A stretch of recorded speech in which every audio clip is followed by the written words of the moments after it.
Good morning, Gyepi day. Gyepi day, my sits and bands, it's Gyepi. I finally managed to rest better, so we are here to continue our demo game from yesterday. As I discovered, it got 4 chapters, if I do not mistake. Yeah, I thought it only had 1 in the demo because it was like long an hour so far. But it seems like we got more to explore within this tiny game, which is not actually that tiny. You got quite an atmosphere, a surreal one. You got gloomy vibes, but also we have some friends over there and someone to discover their identity of. And also it does feature many animations of quality. I'm quite enjoying this game, so I wanna show it to you once again. Let's continue it.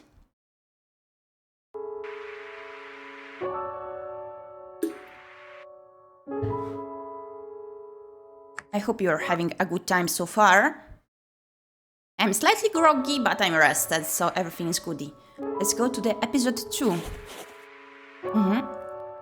At first we had a flashback of our friends passing away, which was quite unexpected.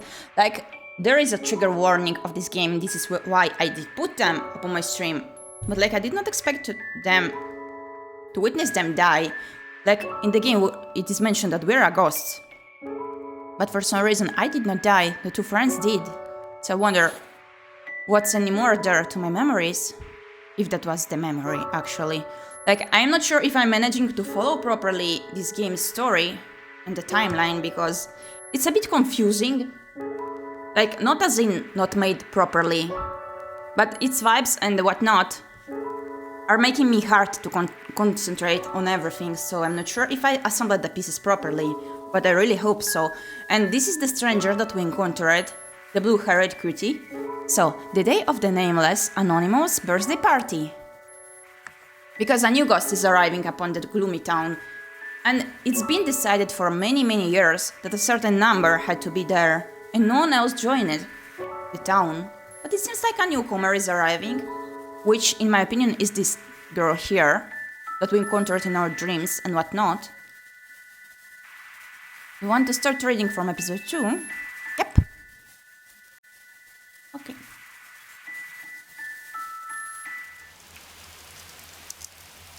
It's like a dream.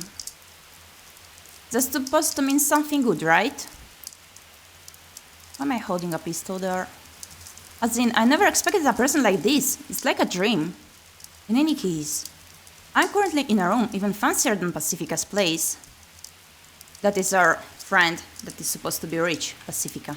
The fireplace is so warm, and it's a different sort of warmth compared to electric heating.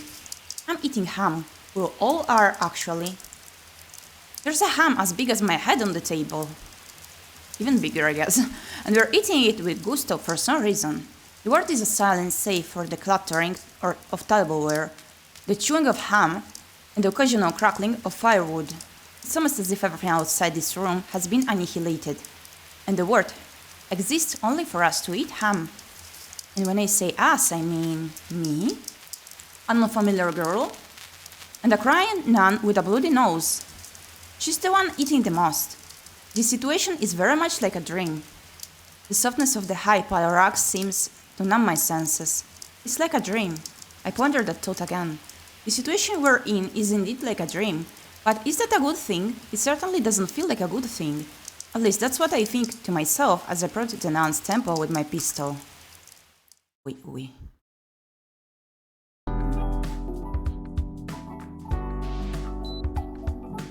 And these are some of the animations that I did mention.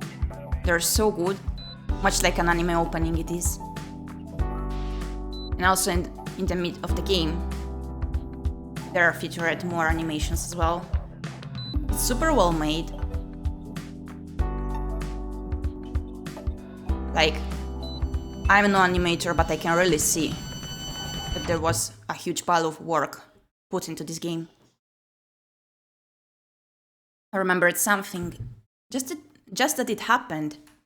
I didn't remember how I felt about it nor anything. It was as if I were simply watching a slideshow in an empty audiovisual room, completely disinterested. Huh? Did that happen? For real? As soon as I start to question it, my body feels like it's floating. My limbs clench for something to grab onto. And then I find myself on my bed. I had woken up. Was that a dream? That was strange. I space out for a while, but then remember what I have to do and get out of the bed. I gotta go to Pacifica's place. Pacifica wanted to throw a welcome party for the new ghost in town, which I thought was an interesting idea. Pacifica also wanted to patch things up between me, her, and Anya. My outfit is simple. It doesn't take me long to get ready. I just need to put on my coat, and I'm good to go. That's one lackadaisical amnesiac ghost ready to go. But when I grab the door knob, it feels much chillier than usual. I hope I can start feeling the void inside me, at least a little. Hopefully I'm not so empty that the wind blows me away. I head outside. It's been a long time since I've gone outside during peak ghost hours, instead of living close to dawn. In fact, it's been so long I've forgotten when the last time was, which means it might as well be my first time. As expected, the ghosts are taking their distance from me, so I walk as quietly as I can, even trying to stifle the sound of my steps on the snow. I try my best to smile and be the friendliest ghost I can be. I'm trying to interact with other ghosts more, so I need to get used to it. And I need them to get used to me. I don't know if I can, but I have to try. I still hate it when people look at me too. Even if they don't say anything, it makes my skin tingle. It's as if gazes have mass. In fact, gazes are kind of like ghosts. Not exactly sure how to elaborate on that thought, but they just are. Oh, in any case, it looks like it'll take quite a bit of time for me to get used to walking around in public. Once I take a turn off Main Street and get to a somewhat quiet residential area, I instantly feel relieved. It's much easier for me to walk when there aren't many people around. Pacifica's house is at the end of this long street, almost there. The path to Pacifica's house requires passing through Main Street. It's always a little tall getting here. I wish Anya could have picked me up. She can drive. But ever since that incident, I think it's best not to get her in a car. That said, if she still can head that car and give me a ride, that'd be nice. I know it's an unreasonable hope, but I'm free to imagine. If I can imagine things like that, then I guess I'm relatively calm. I'm suddenly caught off guard when someone calls out to me. I nearly jump out of my skin, and that's when I realize how careless I had been. Yeah, got the time, little missy? A scraggly voice calls out to me, like the sound of someone prying open the rusty trunk of a totaled car. It's so grating and abrupt, it makes me shiver a bit. It's the old man. Yes, old man, I do have time. I give him a weird answer without thinking. How embarrassing. It's because he caught me off guard. I mean, what time is it? I suppose I misplaced my... their wristwatch.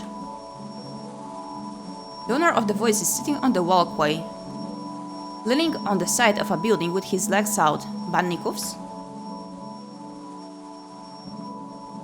If I had to describe the old man in one word, that'd be dirty. He's literally sitting on dirt, so he looks even dirtier. It's hard to find him in a town like this. But he appears to be homeless. If he doesn't have a home, he probably doesn't have a bathtub either. That said, I've got both a home and a bathtub and an early bath.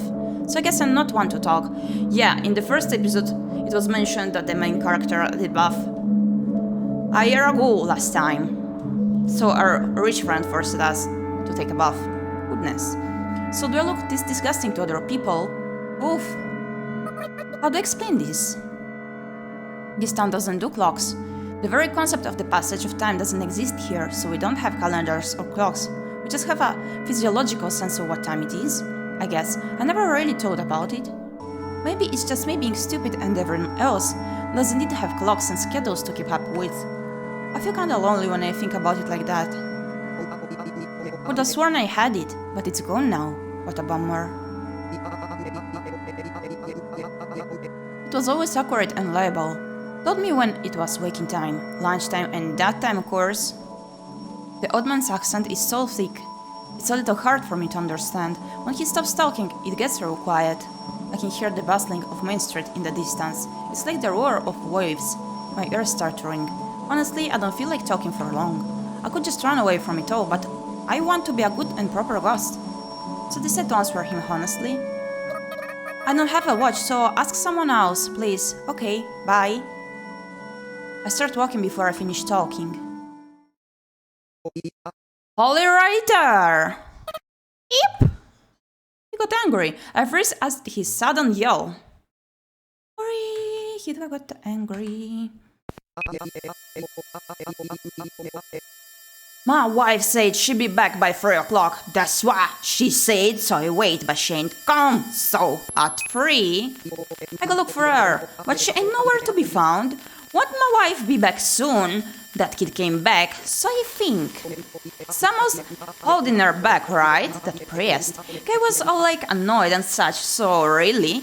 So now I know, like I always ever knew. Someone must have stolen my damn wristwatch. Eep! I'm scared and I've got a feeling that things are only gonna get worse. My wife just said you're the culprit. What? Me? He's clearly not in his right mind. But I think we're somewhat alike in a way. No, it wasn't me. We've both lost something, but I'm not sure what. It's a cruel irony to wander around looking for something when you don't even know what it is you're looking for. It's incredibly frightening to think that he and I look alike to those around us. Zoya wouldn't lie to me. Why I ought to learn a lesson. As I give him a look of pity, I imagine the very same look being pointed at me by Pacifica or Anya. Just thinking about it is so... I lose my footing. It's been ages since I've last felt an earthquake.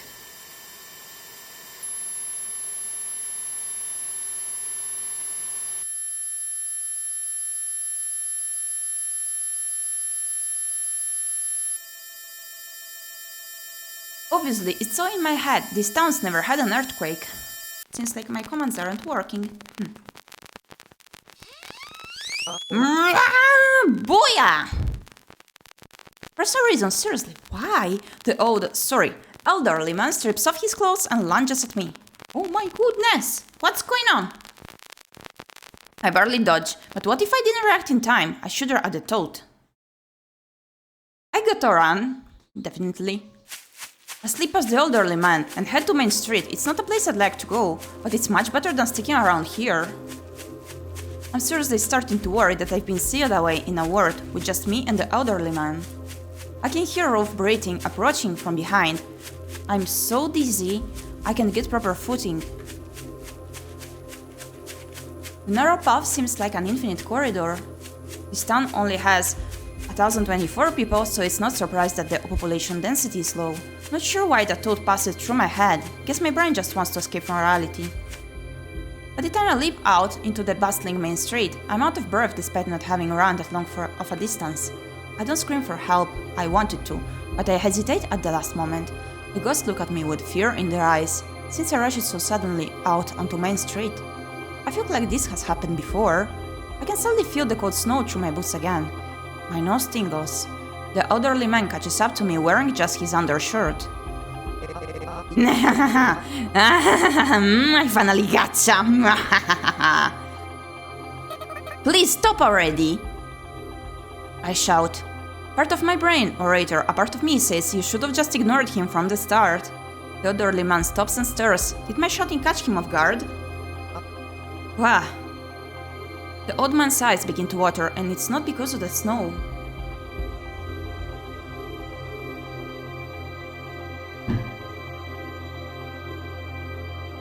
He's crying. Wah! Ah! Why? Why am I alone? Why won't nobody love me? Wah! What was unexpected, his cries echo even louder than my shout. What's his problem? I want to know. I really do. This is really uncomfortable. It's like when someone points out something that you just can't unthink. Hi Sime, hi, how are you doing? It seems like for some reason my ababa comment for the counting thingy didn't work before. Not sure why. Okay, have a nice meal. It's like when someone points out It's like when someone points out something that you just can't unthink. A second. I wanna turn on a bit the volume of the Mamma Mia. Just slightly. Okay. It's like when someone points out something that you just can't unthink. I'm starting to get nervous here. I don't know. I avert my eyes and walk away. I've taken a bit of a detour, but Pacifica's house isn't too far away. And this time I'll make sure to ignore everyone. The elderly man stops crying. When I start walking, the path clears. Crunch, crunch. The snow crackles underfoot. The ghosts chatter, their voices masked by that faint sound. I keep walking. I know the answers to your questions, little missy. I don't stop walking. Crunch, crunch. He's bluffing. I'll tell you the town's secrets. Crunch. Don't stop walking, you idiot. You wanna know why we're here and what exactly this town is, don't you, little missy? I turn. Oh boy. I turned around. I turned around, didn't I? A minor blunder. The whispers of the ghost, and all the other very smaller sounds seemed to fade into the distance, as if I had turned down the volume knob on the TV, little by little. I can even hear a static noise deep within my ears. The elderly man notices my piqued interest and hums to himself in satisfaction. The glitter in his eyes is somewhat frightening but also somewhat intriguing, which is why I can just look away. Everyone, and I mean everyone's gotten used to it, but this here sounds strange, don't you think? I agree, very much so. The old man is also strange too. The noise in my ears gets louder. I think it's strange, and so do you. We're the same. No. I don't want to be put on the same level as this elderly man, but that's not the only thing that's making me uncomfortable. But we are alike, don't you think it's time we joined hands? I'm scared, but why? It's probably because I'm not mentally prepared to hear the answers to the questions I've always had. Now that they're within grasp, I'm faltering. Together we can put an end to this here sealed away era. It's a win-win situation, see? I'm curious, but I don't wanna know. You know, it's like when someone at school says they know your crush's crush. In the worst case scenario, that curiosity could make me turn out like him. The elderly man takes a step forward. He reaches his arms out, as if offering me salvation. Unfortunately, deep down in my heart somewhere, I do want salvation. So what do you say? Much like an anime girl, hypnotizing your goodness. Zzzt. The noise grows louder. No, please, no. I reject him twice for good measure, because I almost impulsively took him up on his offer. Why not? It's simple, you know? What the hell? He takes another step forward. He grabs my hands. His hands are so much bigger than mine, and they're warmer than they look. I know, why don't you be my daughter? Snap. What he said just now snaps me wide awake, as if I had woken up from a dream. The elderly man's weird undershirt is clearly abnormal mental state. My loneliness. Well, things are a bit backwards from how I planned, but it's no biggie. He starts swinging my hands around as if giving me a double handshake. Not my daughter loving honey. She's sure to come home if I bring home a daughter, or else there ain't no good. Hehehe. Is this some sort of a scam? Maybe it isn't, but I'm getting really annoyed now. Sorry, but I've got to go. Ya can't go, He won't let go. His grip is surprisingly tight for an elderly man. Let go! No, I ain't ever letting go. Not again. I can't help you. I just need someone, anyone. It don't matter who. Someone, anyone. It doesn't matter who. Those words cut deep. And that's why... Lahpetuk! I hurled the elderly man away without even thinking about it. Somehow I just know that if someone's gripping your hands and in your face, and it just so happened to be taller and lighter than you, they're easy to throw down. But when did I learn that? The elderly man's back crashes against the wall of a building. He says only that before losing consciousness. If it doesn't matter who it is, then pick someone, anyone other than me. He probably can't hear me, but I just wanted to say that. I feel a bit more courageous now. But that must have lost me some points with the town's ghosts again. Oof. I thought I'd be more shaken after enduring someone, but oddly enough, I'm not that shook. I'm calm enough to walk and think about how long it'll take for me to get to Pacificus, and if word of this incident will spread. Crunch, crunch, crunch. Alright, the new ghost should be here by now. Crunch, crunch. I'm sure Anya's gonna talk about me in an exaggerated way, and Pacifica will rebuke her for it. Crunch, crunch. And that's when I come in, calling Anya names like Poopy Doo Doo Head, and Pacifica will agree with me. I wonder if the new girl will laugh. I bet she will. Crunch. I can't wait to see them all. Wee-oo, wee-oo, wee-oo. A siren? Coming from behind? No way, I think to myself, only for the police car to pull over behind me. Oh, for crying out loud. The audio feedback of a megaphone screeches. This is the police. You stop right there and turn around slowly. Oh goodness, megaphones always gives us voices a particular grating sound. Gee, officer, I didn't know there was a speed limit for pedestrians. If only I could throw out a light-hearted joke like that. I hesitated for a few seconds before turning around, and as a meaningless token of defiance, I turned around at a normal pace instead of slowly. As a core, that's about as much resistance I can muster, but that's enough resistance for the man to pull out his gun as soon as he comes within eyesight of me. What? Why? What's going on? He's even making me sure to partially hide behind the cover of his car door. Look, I don't have a gun or anything, okay? So I guess I can help it since I'm an ex-convict. I understand, but that doesn't make it any better. Okay, boys, it's your first job in 9,999 years, so get ready. The location's set. He's probably calling for reinforcements. On the police radio, I wish he'd cut it out, but unfortunately, all I can do is watch.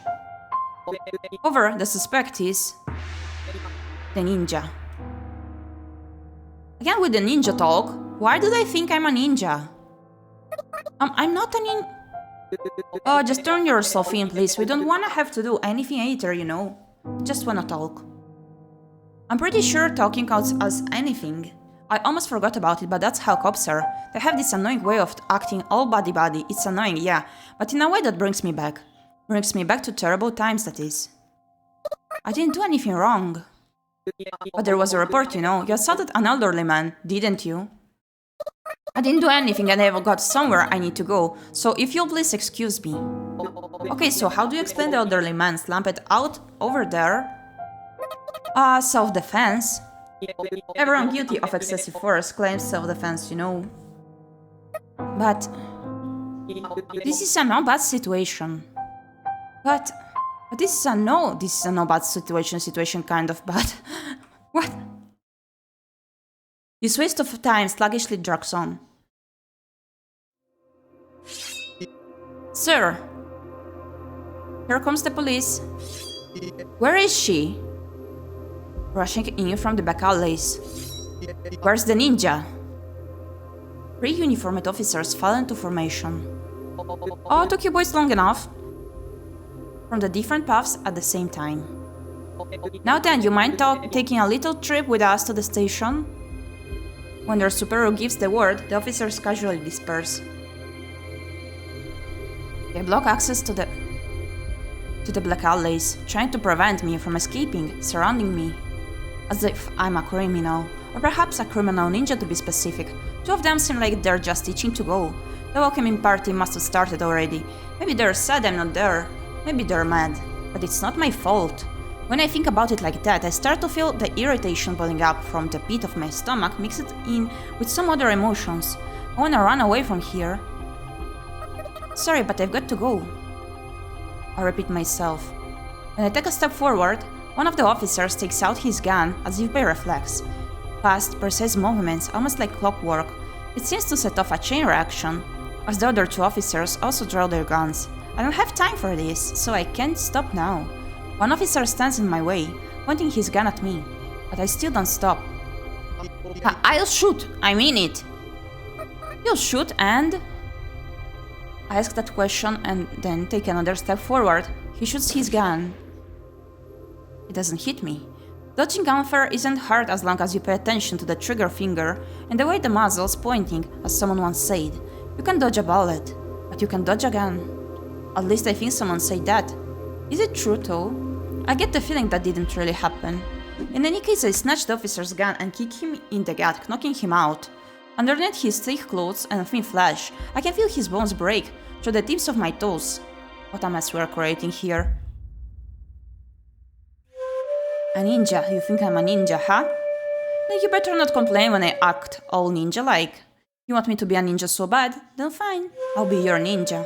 You got a problem with that? After a moment's delay, the guns start firing one after another. I leap since the officers have their sights narrowed to aim. For just a second, it probably looked like I teleported to them. But a second is all I need. Before they can find where the ninja vanished to, I swoop down and slam my foot into another officer's head, knocking them out. I follow up by turning my sights on the 3rd officer mid-air and shoot out both his kneecaps. Unable to stop the momentum of the bullets, his bones and flesh tear open like a pair of red roses. Only the police chief remains. He seems to be preparing something behind the cover of the police car door. Is that the awkward pump action of a shotgun I hear? Ninja, she's a mother-father terminator. My suspicions are confirmed when I see him awkwardly point a muzzle through the tinted glass. Good day, Carbon. How are you doing? Nice to have you here. But I don't stop. I hold up one of the fallen officers as a human shield as I advance. Do you dare shoot your ally as he still breathes? You dares, I admire your guts, Chief. The police car window shutters. The glass shards twinkle as they dance through the air. But you forget that I can leap. Now you have nothing to show for your guts. And his ally's guts are showing for nothing. As I dodge the wide spread of shotgun pellets, I look down at the astonished face of the chief. I brace the lower half of my body for the landing. Why do you look so surprised? This is what ninjas do, isn't it? It's your own fault. I know I always wanted to dream, but this is pretty much a nightmare. Before I realize it, I hear that noise in my ears again. My nerves are right on the edge. The soles of my shoes touch the ground. Thankfully, I don't slip on the snow. This is your own fault. Way before he can finish pumping his semi-auto shotgun again, I've got my gun pushed here right up against the chief's temple. Please put that thing down. Yes, ma'am. The chief lets go of his shotgun. He also relinquishes his pistol without me even having to ask. What a reasonable guy. I kicked the guns away. It wasn't my fault. Yeah, I believe you, really, but the priest... Priest? At first I'm caught off guard to hear that name, but it makes sense when you realize the priest has the police in the palm of his hand. He told us to protect the town if the ninja ever got violent. Is the priest the one who labeled me a ninja? Yeah, maybe, I guess. I lowered the gun. I put it in my pocket. I dust off my hands. Tell the priest he can go to hell. Owie. Huh? That makes twice today that I've sent a guy flying through the air. $100! A police investigator yells the name of an obscure marine organism before falling unconscious. He's heavier than the elderly man, but I still pull it off. Yes, that's one more reason to hate the church. I toss the officers' guns into the trash and start heading towards Pacificas once again. There's nothing odd in particular about the rest of my journey. And I'm not just saying that because of how bizarre the journey has been so far. I just mean I keep walking, make progress, and eventually reach my destination. Pacifica's house is a little bit away from the center of town, but none of that really matters now that I'm here. It's a splendid house that even I can appreciate. It's different in every way from my apartment. It's spacious, warm, and standalone. You'd expect a rich, friendly family to live here, yet Pacifica lives here by herself, but then again, so does every other ghost in this town. Without exception. There's a weather-beaten sofa sitting out in front of the house, a ghost man sitting on it. He looks away as if I'm an eyesore. I don't remember this sofa, but maybe it just slipped my mind. It strikes me as strange that it's sitting outside or exposed to the elements. Then again, this whole town is weird at its core, so strange is nothing out of the ordinary. Now that I think about it, I remember this being the sofa Pacifica picked up from the garbage dump when we did garbage collection yesterday. I half relieved that I remember it, and half sad that I forgot. The positive and the negative cancel out to zero inside my heart. I ignore the man and head to the door. After just a second of hesitation, I ring the bell.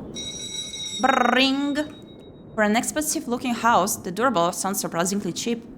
After a moment of silence, the door opens abruptly. The thick panel of wood is almost perfectly soundproof, preventing me from hearing anything that might be going on inside. Yo. Contrary to my expectations, it's Anya who shows up later than Pacifica. Hello. I feel like I stumbled at the first step. I panic a little.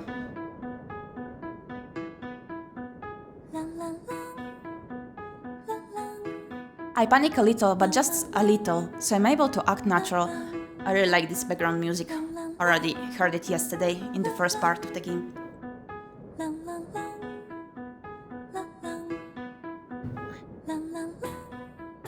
Nice weather we're having.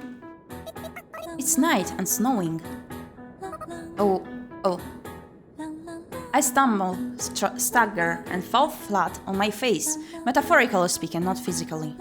That's just what it feels like, it kinda hurts. Well, whatever, come in. We've got coffee, black tea, and some weird herbal tea or whatever. What would you like? Anya heads back inside, beckoning me in. I follow and shoot the bulky door behind me. The various sounds of the streets suddenly fade into the distance. Even sounds I didn't realize were there until they're gone. I went with coffee, 1 sugar. Why are all the drinks at this girl's house so good? They must be so expensive, so bougie. Saying that, Anya leads me through the hallway toward the living room. There's a nostalgic smell, the smell of town's ghosts, a sweet heavy smell reminiscent of a honey-scented candle.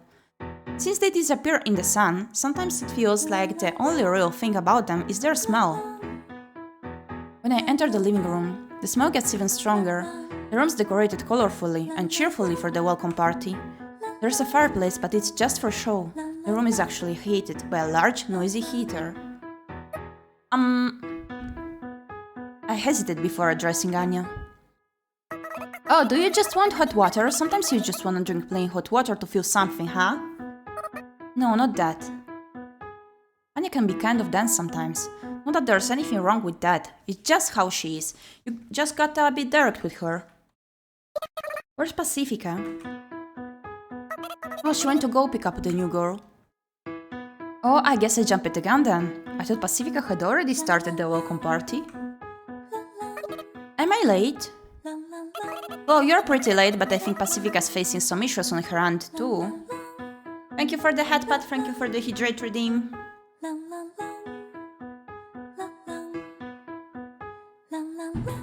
I'm a little worried that it's my fault since my violent rampage could have caused delays elsewhere in town. Speaking of my violent rampage, I wonder if Anya will hear about it soon. Pacifica's got ears everywhere, so she might have heard about it already. I feel dejected. I don't want to think about the subject, so let's switch gears.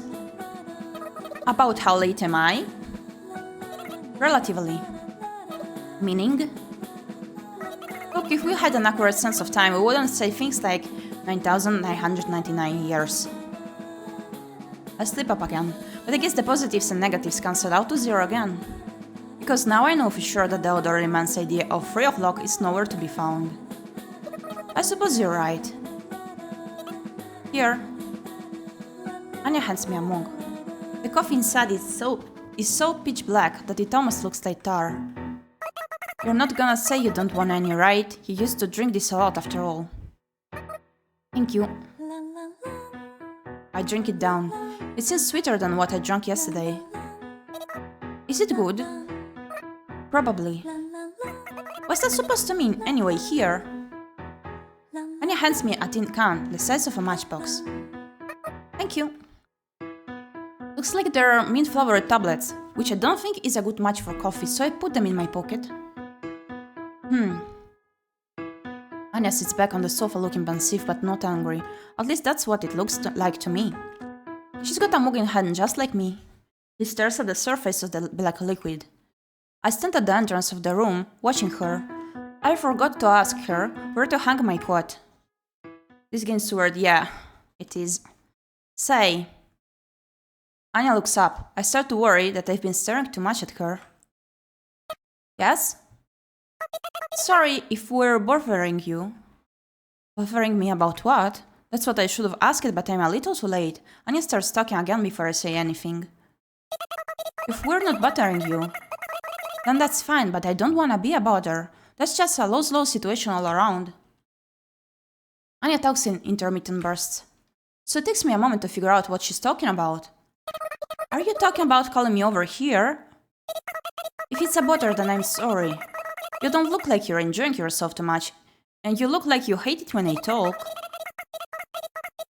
I just want you to believe me when I say that there's no hard feelings or anything. I feel a little hopeless, though I don't know if hopelessness is something you can feel just a little of. It feels like just a teensy tiny part of your heart has been crushed. Overall, you might not be that hurt, but you feel hopeless in that small aspect. It's not like I had been here with you. I said it loud and clear, I swear it. I suppose the obvious explanation here is that I'm lacking in sociability. I should have smiled more. I should have come here sooner. Anya doesn't know about that scuffle I had outside, so she thinks I just dragged my feet to get here. I don't hate it at all. Anya looks at me. Now it's my turn to look down at my mug. Except I already drank up most of mine, so I've got no choice but to look back up. Oh, okay, but... Anya looks at me again, with sad eyes. Eyes that make me sad too, though not as sad as her. But I wanted to do it. Anya murmurs. We decided that this is what we should do, even if you hated us for it. What you should do? We wanted to make a new friend for you. It's the least we could have done. After all, it's almost like we had stolen ourselves from you. I guess. I get what she's trying to say. It's almost painfully obvious to me. We want you to have friends, even if you hate us. We could at least get the new girl to be your friend, couldn't we? But that part I just can't understand. I'm sorry, I really am. I'm sorry if we're being too nosy, but still. You've got it all wrong. For a moment I thought I could hold myself back, but I realize I just can't. I shout. This is all just a big misunderstanding. Yes, this is a misunderstanding indeed. One huge misunderstanding. I hear a voice from behind. Pacifica standing there with snow still clinging to her body. Pacifica. If you're wondering why I came back alone, it's because those poops at the poopy church kicking me out for some poopy reason. Pacifica talks up a storm in a single breath, but she doesn't stop there. And yet I still did my best to live with a smile, and what do I see? A stupid client calling out to me even though I said I'm closed today, but I still handled it with a smile. Anyway, I came back because I was worried about Sayoko. And what do I hear you telling her? Huh? Look, I just felt like I had to say it. I mean, it's not fair to hide it from her, is it? Fair? I see, fair, huh. Look, timing is everything when you've got something to say. If everyone spoke what was really on their mind all the time, we'd have nuclear warfare, and the world would be blown to bits. Assured mutual destruction, don't you get it? I'm sorry. Pacifica's angry look causes Anya to completely shrink away. It's kind of sad to see her like that. Are they fighting for us or something? Basically, we were late here to see our friends because an old man was bothering us, so we sent him flying against a wall. Then the cops came, and we sent them flying as well, so we're late. It's okay, I don't mind at all. I'm so confused. I speak up louder than I anticipated. The gloom in my heart seems to have dissipated. I suppose the gloom was blown away by Pacifica's whirlwind of complaints. That must have been her intention from the start. She's always one step ahead of me, huh? She's trying to make me a friend. It makes me happy to think about it like that. Why don't we just leave it at that? If you want me to hurl this empty-headed redhead out of the window, then just say the word, how about it? There's no need for that. You're too kind, Sayoko, won't you agree, Anya? I'm so sorry. It's okay, really. When I let out an exasperated sigh, Pacifica holds my hand. She then looks me in the eye and says, "You know as well as I do that this girl's kinda blunt. She doesn't mean anything bad by it, okay?" Okay, Before I can find the next thing to say, ring! The doorbell rings. Anya? Got it. Anya goes to the door in Pacifica's stead. It's probably that client again. Just tell him I'm busy today. Gotcha. Anya slowly disappears down the hallway, so slowly that you can clearly see how annoyed she is. So what were you trying to say, Sayoko? I was just thinking about how amazing you are, Pacifica. Thanks, but what do we do now? We've got to take that girl home somehow. What's she like? Well, I only caught a glimpse of her. Suddenly. Anya shrieks at the front door. For a second I think it's the police, same, but I just incapacitated them, and that gue sounded like a gue of annoyance or disgust more than anything. Is it the old man? I wonder what that's about. Hey, Anya, what's wrong? Oh, I'll be right there. Damn son of a... An exasperated Anya peeks into the living room. Passy, you've got a visitor. Oh, the one from the dream. A small creature hops up from behind Anya. Or at least that's what it looks like. It's obviously not an animal. Thanks for inviting me, even though you're so busy. Phew, what a lovely house you have. You weren't invited. The small creature is actually just a child. Well, I'm not exactly an adult myself, so am I a child too? I don't think I give off childish vibes though. Do people only see others as children if they think of themselves as adults? See what I mean? Bleh, am I right? What evil have you ushered into my house? Pacifica furrows her eyebrows. This little girl couldn't possibly be that harmful, could she? Oh wow, you must be the ninja everyone's talking about. It's a super honor to meet you in person. We had some sort of a dream before, where we were at the table. Wait, I don't remember who. Well, there were we, another person, and this girl over here, and we were holding a pistol against their temple while they were eating. What the hell?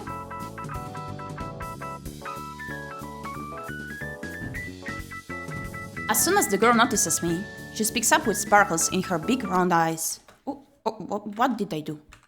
Okay. Oh, I probably am. Hi. Fun times I see. Yeah. It's a pleasure to meet you. She takes a few steps towards me. She then cutely removes her glove and reaches out for a handshake. There really shouldn't be anything cute about removing a glove, but somehow she pulls it off when she pulls it off. When I timidly reach out my hand, she jiggles as she takes my hand in both of hers and firmly shakes it up and down.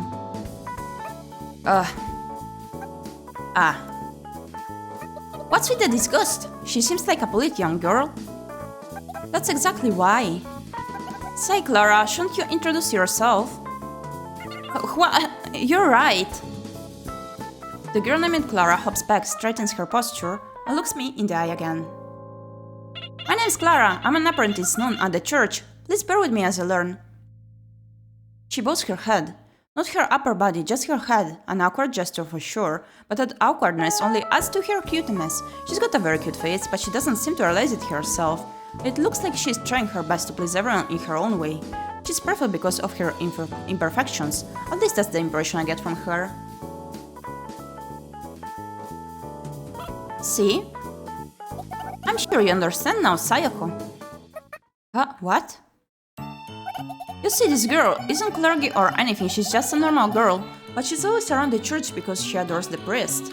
Wait. Oh, pretty. So you hate her because she's a church spy?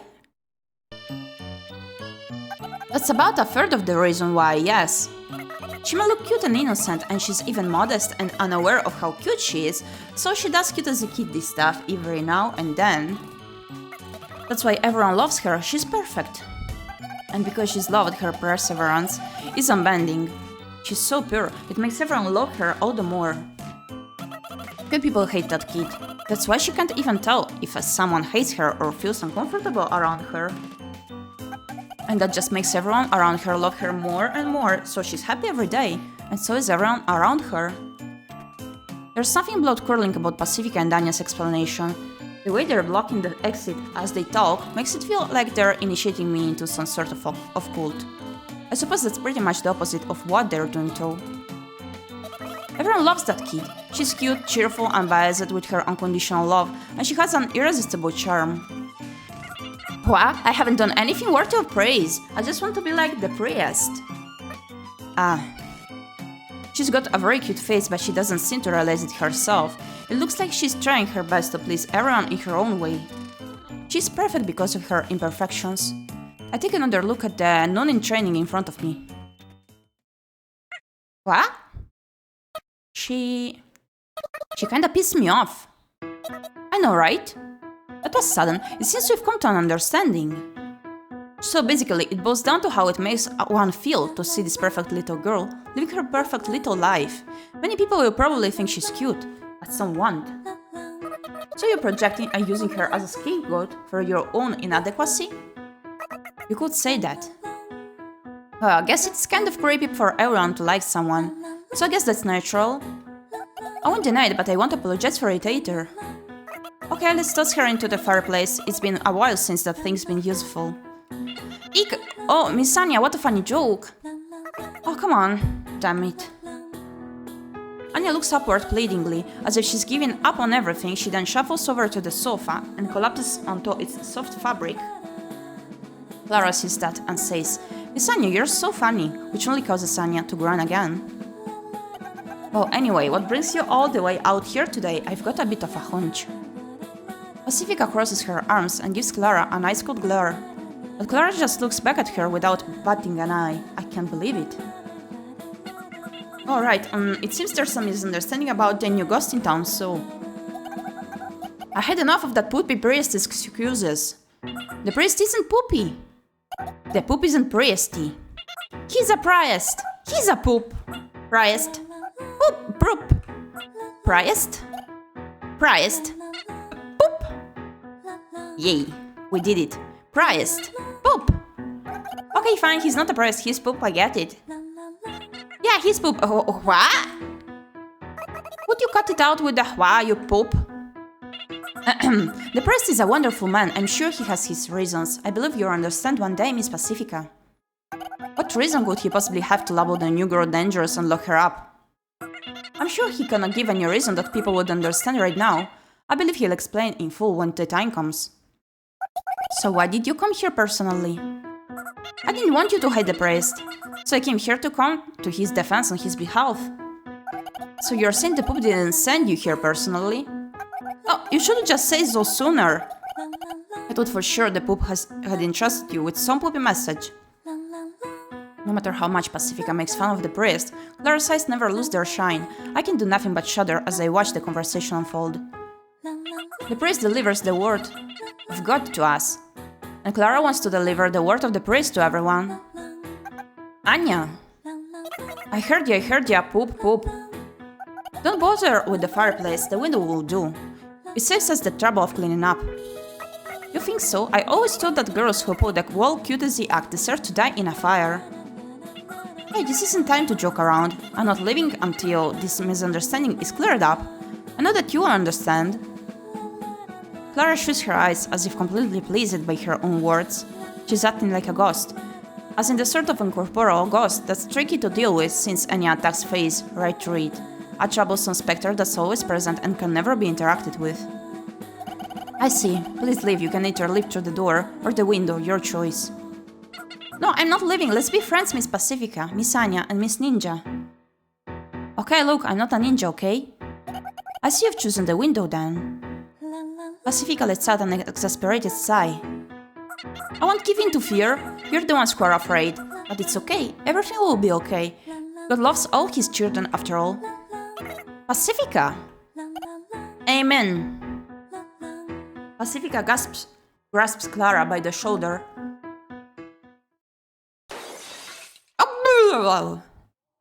That was quick. I feel tired all of a sudden. Today's just the worst. What were her final words? Wah! Why would you say wah when you're being thrown out of a window? At least say eep or something. Fair enough of a discourse. Guys probably like that part about her, the wah part, I mean. The wind's blowing in through the broken window, but none of us complain. We would rather invite the cold in than invite her. The decorations sway in the chill, invisible wind. Anya and Pacifica ignore it as they sit back on the sofa. I'm sorry you went through all of this for me. We sit directly on the floor a little bit away from them and lean against the wall. Warm air arises, so it's much colder near the floor than you'd expect. I hate myself for failing to find a better sitting position. Having failed to accomplish their duty, the welcome party decorations look somehow cold. That poor new ghost. I hope for her sake that she's not the cutesy type. Don't worry about it, I'm not mad at you, Sayoko. I'm mad at the church. You know that, don't you? Oh yeah, but I was thinking I caused you a lot of trouble. I don't know the specifics, but I realized Pacifica's worked really hard, for my sake, so that she could make me a friend. Even if I stopped being her friend, what's that supposed to mean? I didn't hear everything that the Damiania over here said, but it's not like we want to stop being friends with you or anything. We just wanted to do something for you, as a token of reconciliation. But physical objects quickly disappear, you know, so we wanted to give you a friend. It's like planning a separate party. You've already gotten this far, so we might as well see this whole thing through, right? We didn't mean to trick you or anything, honest. Yeah, I understand. It's okay. Actually, I should be apologizing for all this trouble I've caused. Before I can finish that thought, I sink into silence. I'm cold, the hatter's on, but that's like bailing out a sinking ship with a thimble. It's too cold for comfort. Aren't you cold? Why not sit over here? Yeah, that's right. Pacifica and Anya scooch over and make some room for me in the middle. It should be much better than the floor. And we all might be warmer if we share body heat. I get up, stand in place, and hesitate for quite some time. In the end, I decline the offer. I tell them I'm going home since I'm tired today. Okay, sorry about today. I plan a bunch of stuff and get it all prepped by tomorrow, so please come back once you wake up. I'll be waiting. Let's drink coffee again. Sure, okay, I'll see you tomorrow. Wait, let me walk you. I tell her she can just walk me to the entrance as we part ways. The moment the door closes, I can hear Anya's voice through the gap saying, maybe I should go home too. The sky's still dark, there's still ghosts coming and going around this time. Considering the wall commotion earlier, I should probably avoid Main Street. We've got a crush. I walk stealthily, avoiding contact with others. I don't feel especially cold, since it was already pretty cold inside the room. They wanted to make a new friend for me. That's what those two said. I feel like that's part of why I was so intrigued by the idea of a new ghost in town too. Anya, Pacifica and I have ended up getting ourselves quite the reputation.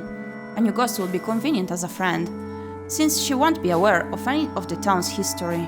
She's equally distant from everyone, so if we get to her first, we're sure to get on her good side.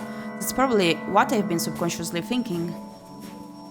The subconscious is an amazing thing, huh? I think my subconscious is smarter than I am, so in other words, the present matches my needs. Regardless of how they try to show it, they treat me like a friend. It truly does feel like a present, but if they want me to have a present even if I won't be their friend anymore, it doesn't really make me happy. I sigh. I want to be friends with them forever. I never really thought I needed a new friend. I'm satisfied just spending time with the two I have. But saying that would be like telling them, no thanks, I don't want your present. I don't want to do that. I feel like presents should make both the recipient and the giver happy. I mean, I've given presents myself before, haven't I? Hopefully I have. I desperately search through my empty memory and arrive at my apartment before I know it. I'm home. Pacifica's house isn't that far away, but I feel like I've walked quite a distance. I wonder what happened to the elderly man and the police. Hopefully they don't come for revenge. I don't want to be thrown and shot repeatedly as payback. Payback, that gives me an idea. Oh yeah. I figured out something I can do. Maybe I can pay them back somehow. I don't think I've really used my brain to think up something like that in a long time. Hehe. I can't hold back a jiggle. Just when they thought I was out, that's the cryptid thought that comes to mind. And as soon as it crossed my mind, I tumbled down the stairs. But that doesn't stop me from thinking about how I can pay them back.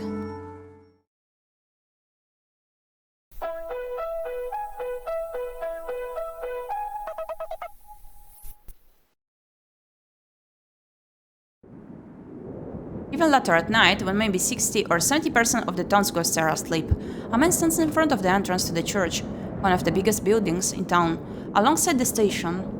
He's not dressed in appropriate church attire, however. His only face is covered in stubble, his clothes have spotty discoloration, his boots are tattered, you can tell his hat smells just by looking at it. His clothes have spotty discoloration. His boots are tattered, you can tell his hat smells just by looking at it. His protruding belly pushes against his coat, and the questionable stains on it, and most of all, he has a rifle. Does the name ghostpia mean anything more than the name of the game? I have no idea so far, but like the residents of this town are ghosts. The only connection I know about, but the actual word I have no idea.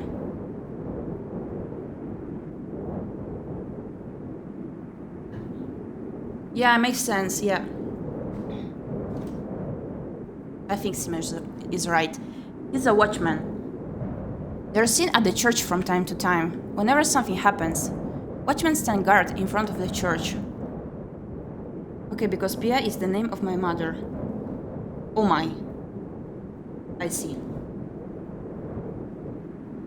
These men patrol the church with guns, clearly neither clergy nor parishioner. The men don't know why they've been deployed, but the priest has ordered them to guard the church, so they guard the church even if it's empty. The priest just has that much influence in this town. This particular man might look dumb, but his eyes are good enough that he doesn't need glasses, so he notices a boy approaching. Hey kid, no unauthorized access today. With great difficulty the man tells the boy that access is restricted. But I would like to pray, can't you make an exception? The boy shyly pleads with the man. No can do, Sonny, can't let nobody pass through. The man grips his rifle and thrusts it, shooting the boy. So they got guards with guns, those the ghosts can die. Like, so far I'm not really understanding. We do have some sort of flashbacks, but I'm not sure if they're dreams or not, where our friends died and they got blood. Yeah. Also, like, when police was shooting at us, I mentioned to not get hurt because I was dodging the bullets. So, I don't really get it so far just yet properly. But the boy doesn't falter. The man can't read his facial expression, since the boy's cap is covering his face. I didn't say there wouldn't be anything in it for you. The boy speaks. Please take this. The boy holds out a tiny reusable bag with 3 white pills inside. Sus. They're top quality. What the hell? Oh? The man hesitates. It takes a bit of time to reach an answer. Oh, fine. So you let me through. Just make it quick. The man clears the way. That was quick. He figured that if the boy were a malicious intruder, he wouldn't try waltzing in through the front door. What the hell? And perhaps another reason is that the man was already looking forward to enjoying those pills, and thus my infiltration of the church is a success. Phew! Just like a ninja. The sigh must have broken my concentration. But that was us! What the? Because my disguise, a coat, mask, wig, and other things I picked up from the garbage dump instantly disappear. So do the remaining mint flower tablets, even though I only took 3 of them to put into that bag.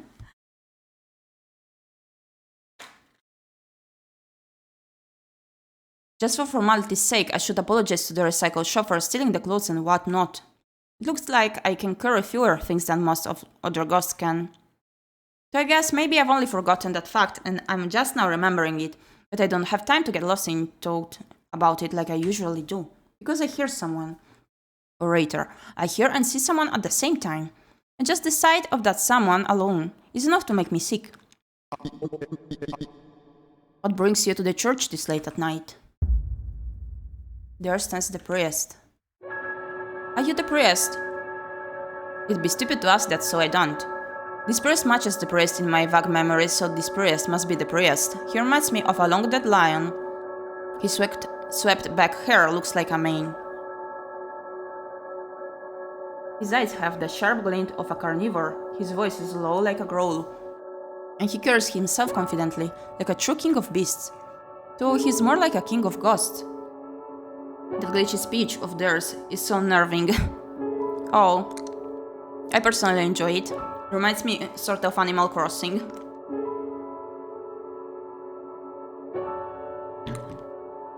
This king, who appears to be around 30 years old, stands like a priest, with his hands held behind his back as he talks to me gently.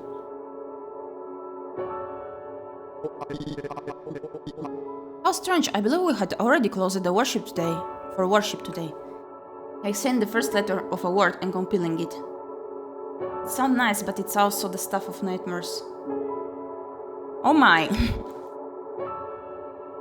When the priest moves, I smell the scent of dust and burnt out candles. Well, I hate the church, I don't hate the smell. They let me in because I said I had some business here.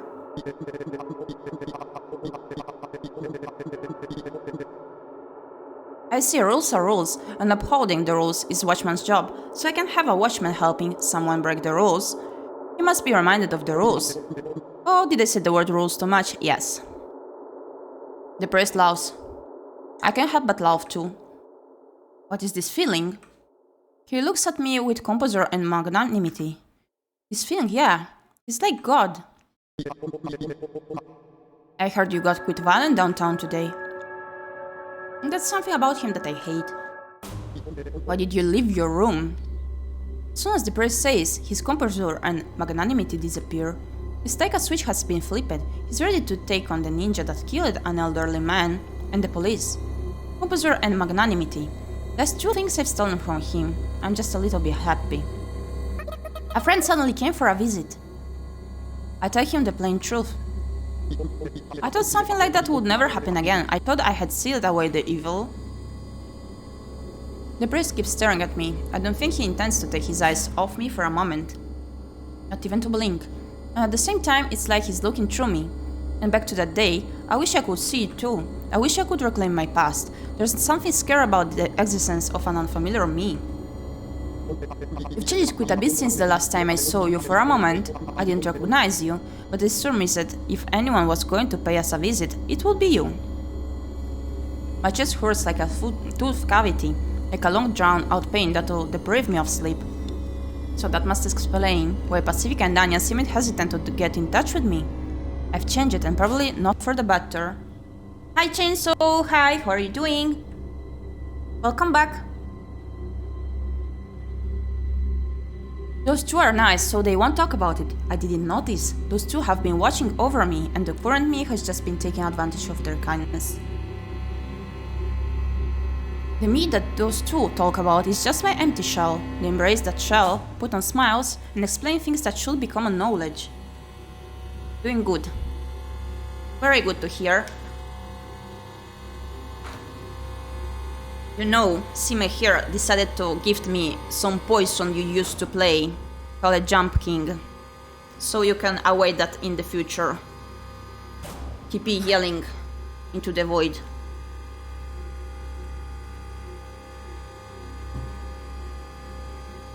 Ah, this pain. Is it my heart? I heard someone say that the heart has no sense of pain, but that can't be right.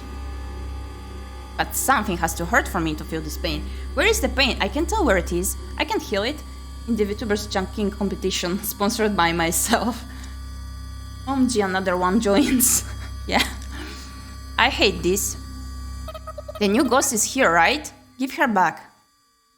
I speak in a firmer tone. I want to get out of here as soon as possible. Give her back, but she's not yours. And you've never had her. She's dangerous, maybe even more dangerous than you. I need her. For what purpose? My friends need her in order to help me, so I want to help them get her. It's a strange thing to say, no? Maybe I'm broken, but this is the answer I've come up with.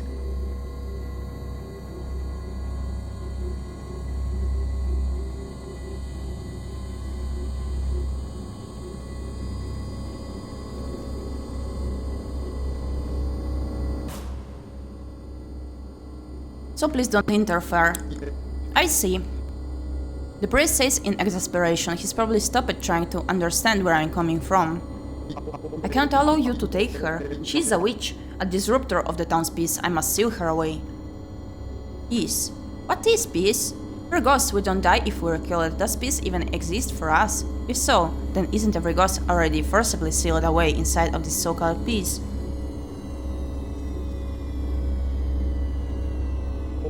God is testing us until the day we earn His mercy.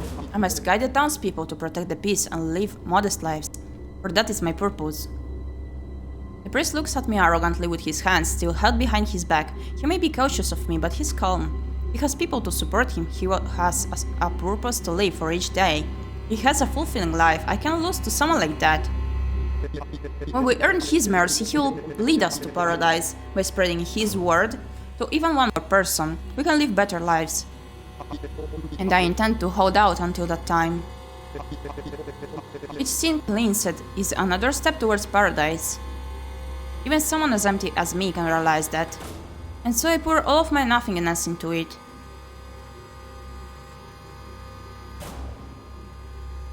That's unacceptable. Something lights up in my empty self. I flash back to Pacifica's room with the broken window for just a moment. I don't know who I heard it from, but someone once said that the people respond better to anecdotes than logic. That's why smart people use all tall tales to garner respect and amass fortunes. No idea when or where I heard that, as always. How annoying! That's probably what inspires me to talk back, interrupting the priest. You can't sway me with a tall tale like that. I say probably because it doesn't really feel like I'm the one who said it. It's not a tall tale, it's the truth, all of it. I'm not just some suggestible little girl. But you can be, as long as that is what Ghost so desires. How long will you make this out to be God's fault? Do you hate this place that much? Just give it up already, there's no escape. Surprisingly enough, I love. Love, that's a mess of different human emotions. Now that I think about it, people love all the time. Whether they're happy, mad or sad, but it's a different sort of love. That's probably why it's appropriate to laugh in just about any sort of situation. Who am I, anyway? Who's this girl who's talking? Some organ inside my body feels like it's been set on fire. Oh, blah blah blah blah blah. Wait.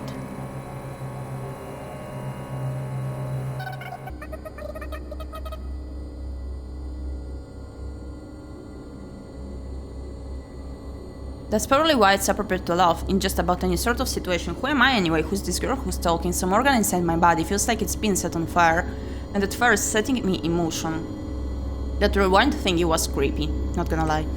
The magma-like heat boils my blood and circulates through my body. Even my head becomes a red-hot lump of heat, lighting up every last nook and cranny of my thought process.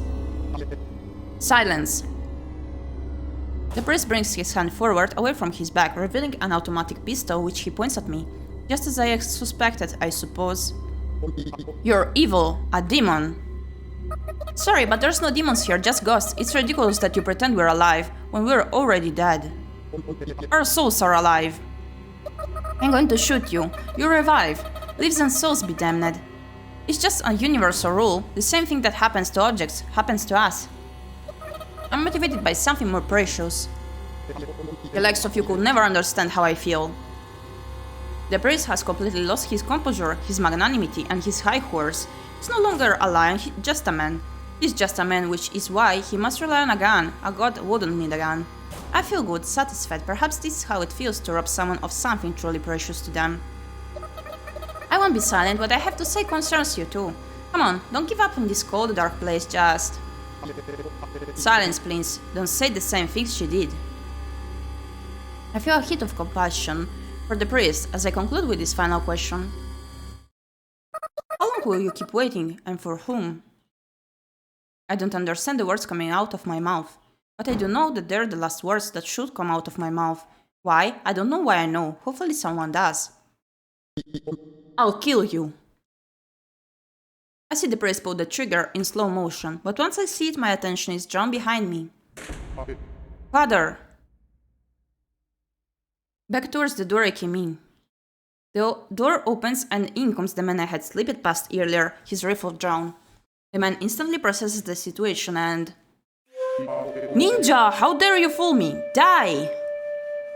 Saying that, he pulls the trigger, but it's already too late. I had already pulled a pistol out of my coat and aimed it at his brow.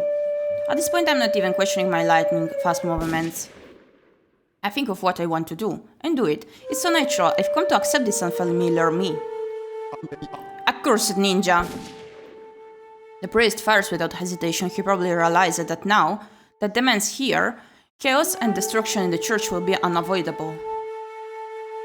But his aim is off, so there's no need for me to even move from this spot. Oh, I guess I miscalculated a little. What do you want? The priest yells. I think to myself, how should I know? But I answer. I said so at the start, didn't I?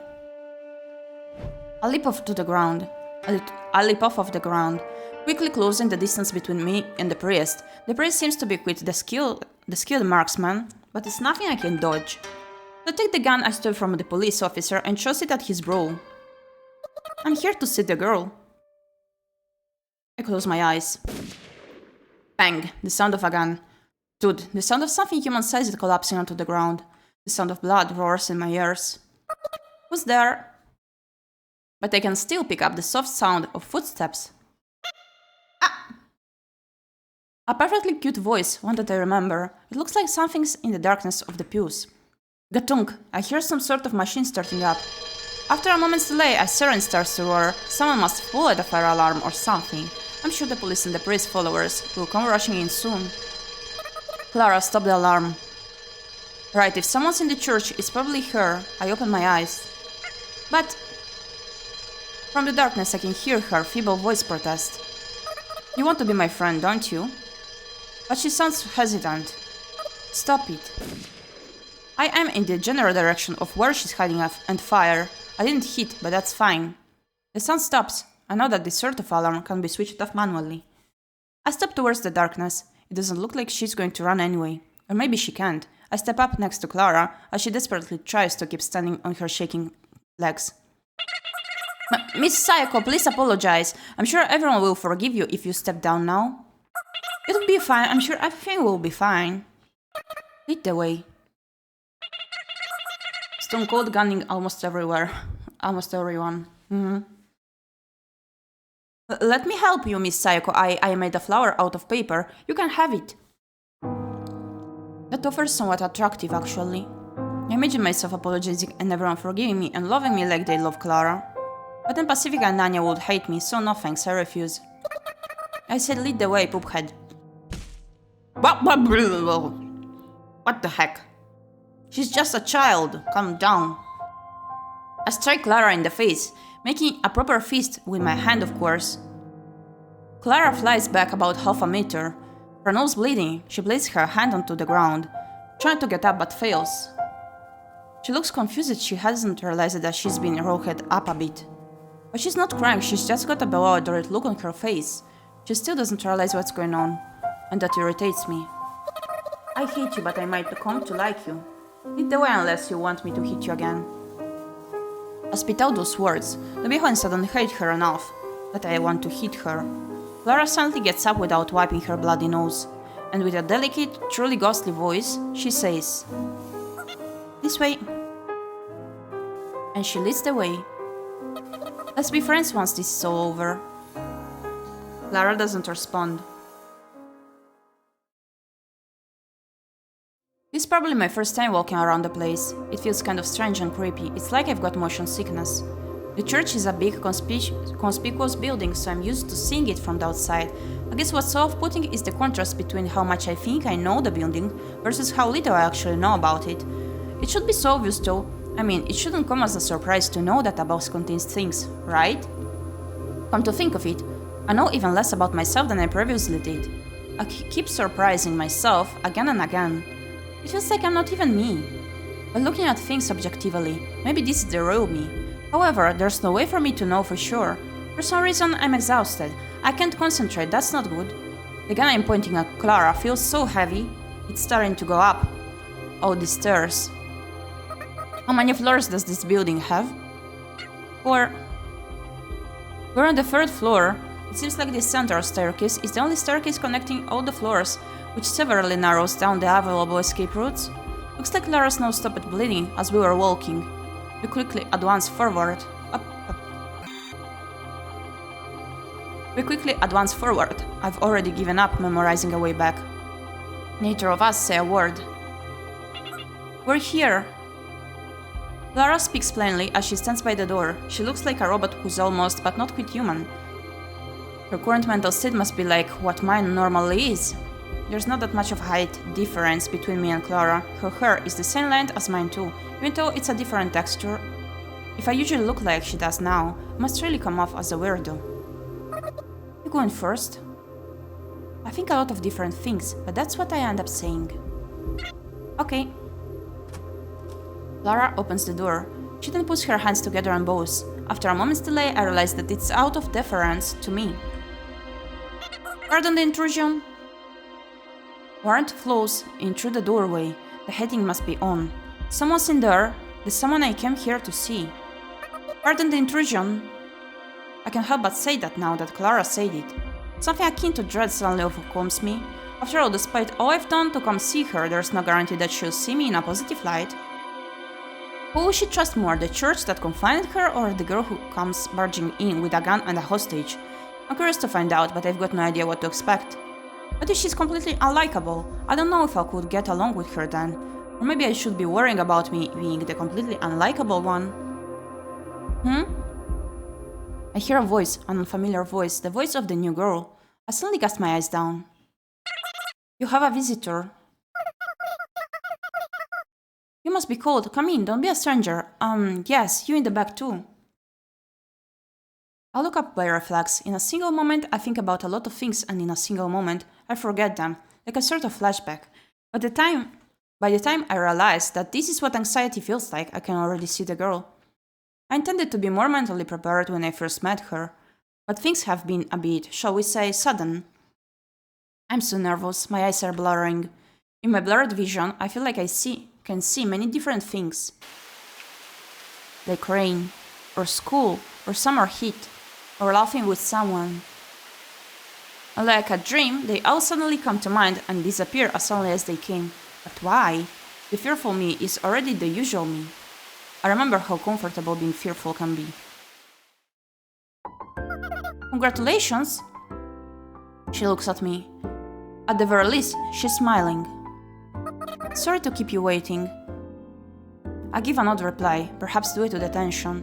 Why would I say sorry to keep you waiting in response to congratulations? But for just a second, it seemed like the proper thing to say. I just don't get it anymore. That might explain why I'm smiling, or maybe it's totally unrelated, I don't know. Either way, we both smile, I'm no longer afraid. I stare at her for a second. She's got big eyes, round, girly cheeks, and a smile that makes you happy just by looking at it. I feel like I came here to check on something, but I've forgotten what exactly. What's your name? I intend to take her back with me as soon as I learn her name. My name is yet to be determined. Yet to be determined, oh my goodness. Once I sit myself, I realize she's saying she doesn't have a name, not that that is her name. I'm a little slow on the uptake when it comes to things like that. Ah, jeez. I don't know how ghosts get their names. Do they keep their names from before becoming ghosts? Or do they get new ones? No idea. So hey, are you two free right now? No, I'm not free right now, but I'm trying to free you. Please run away with me right now. Oh, good! Miss Yet-to-be smiles, a carefree smile. I can tell just by looking at her that she's genuinely pleased. Honestly, I think that's a nice trait to have. Then why don't we eat some ham together? It's delicious, you know? You too, Clara. Unfortunately, it seems the new girl's not a good listener. It's plain bad, but I don't repeat myself. After all, there's no use talking to someone who doesn't listen. Can we go after we eat? I shift gears instead. We have to run quick, right? Let's eat fast so we can run fast, okay? Okay.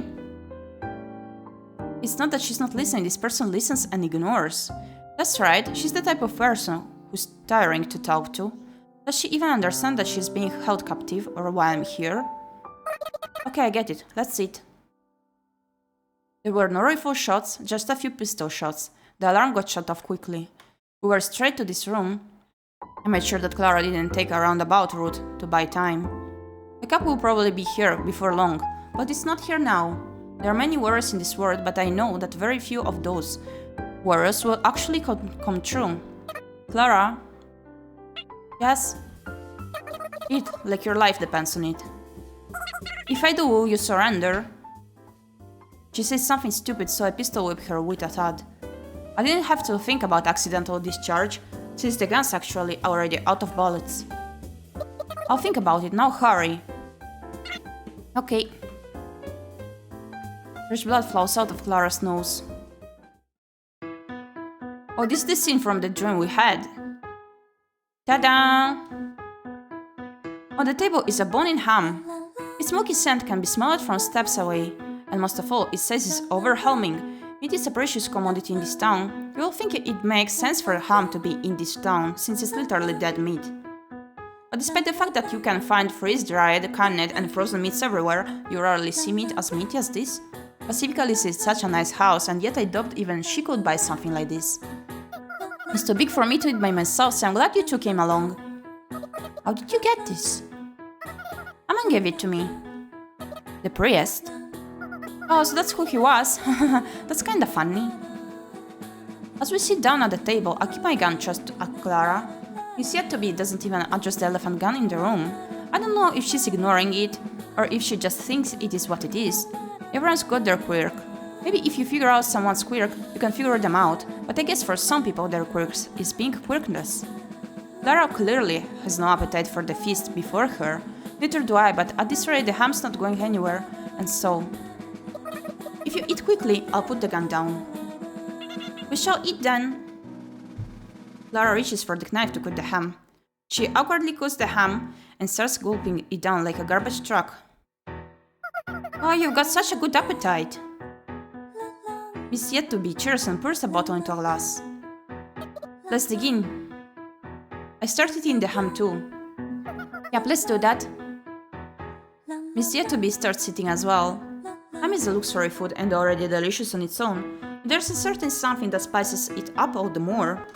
Oh, my bad. For once I was able to find the answer after just a little bit of thinking. It's already bedtime outside, morning is near, a human might call this a late night snack. A meal outside of proper mealtime. I just remember that midnight snacks are especially yummy, but I'm sure I just forget again soon enough. I feel that something like this has happened before, but unfortunately I can't remember. Phew! Once I finally managed to swallow an overly thick slice of ham, I let out a big sigh. We finished half of the ham. I'm concentrating, that's a rare occurrence for me. The night's just full of rare occurrences. We're eating ham. There's a ham on the table as big as my head, and we're eating it with such gusto in order to escape quickly. The world is silent, save for the clattering of tableware, the chewing of ham, and the occasional crackling of the firewood. It's almost as if everything outside this room has been annihilated, and the world exists only for us to eat ham. And when I say us, I mean me, Miss yet to be determined, and a crying Clara with a bloody nose. She's the one eating the most. This situation is very much like a dream. The softness of the high pile rug seems to numb my senses. It's like a dream. I ponder that thought again. The situation we're in is indeed like a dream. But is that a good thing? At least that's what I think to myself as I prod Clara's temple with my gun. Eventually we'll finish off that gigantic ham. That was delicious! Miss Yetobi strokes her belly in satisfaction while I try to do my best to keep myself from throwing up. Clara's probably in the same boat too. You see, Miss Yetobi quickly got a full and excused herself. Afterwards she watched us eat and said things like, "You two can really eat. And is it good?" So Clara and I ended up finishing off the majority of the ham. Now then. Miss Yetobi steps up from her chair and claps her hands together. Bring! The stopped alarm starts ringing once again. Oh no. Please wait here, Clara. If you run away, I'll kill you 9,999 times. I run out of the room and check what's happening outside. I don't see anyone on this floor. The priest's corpse must be spotted by now, and it should be clear that I'm the one who killed him. I think to myself, if I were to the backup forces, I'd gradually go up the stairs to corner me. There's no time. Thank you for the hydrate. Thank you.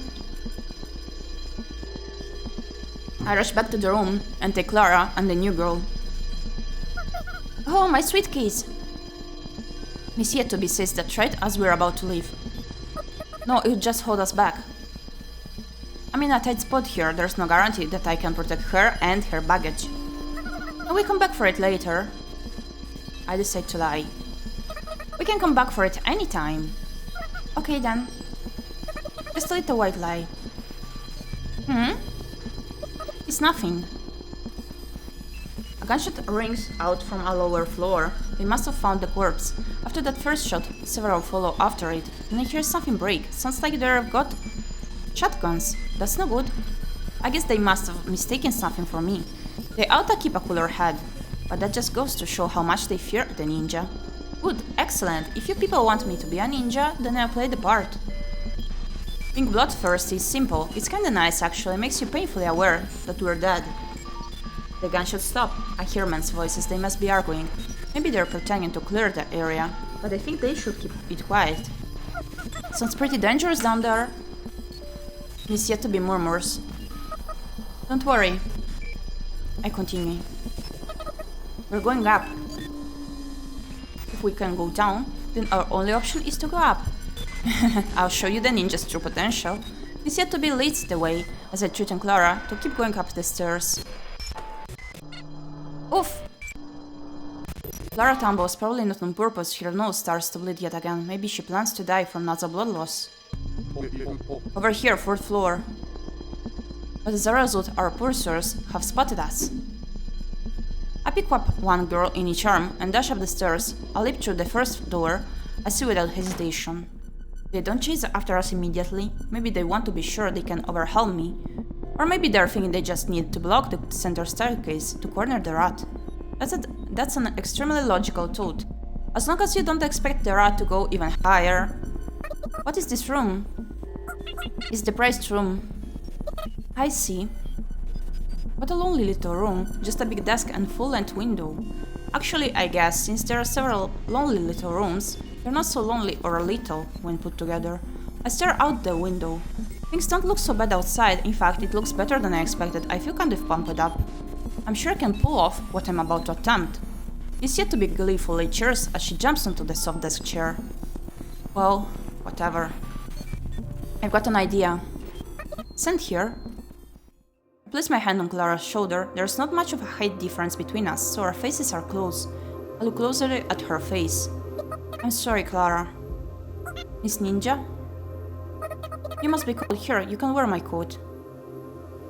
I take off my coat and I'm instantly reminded of just how cold this town can be. Now then.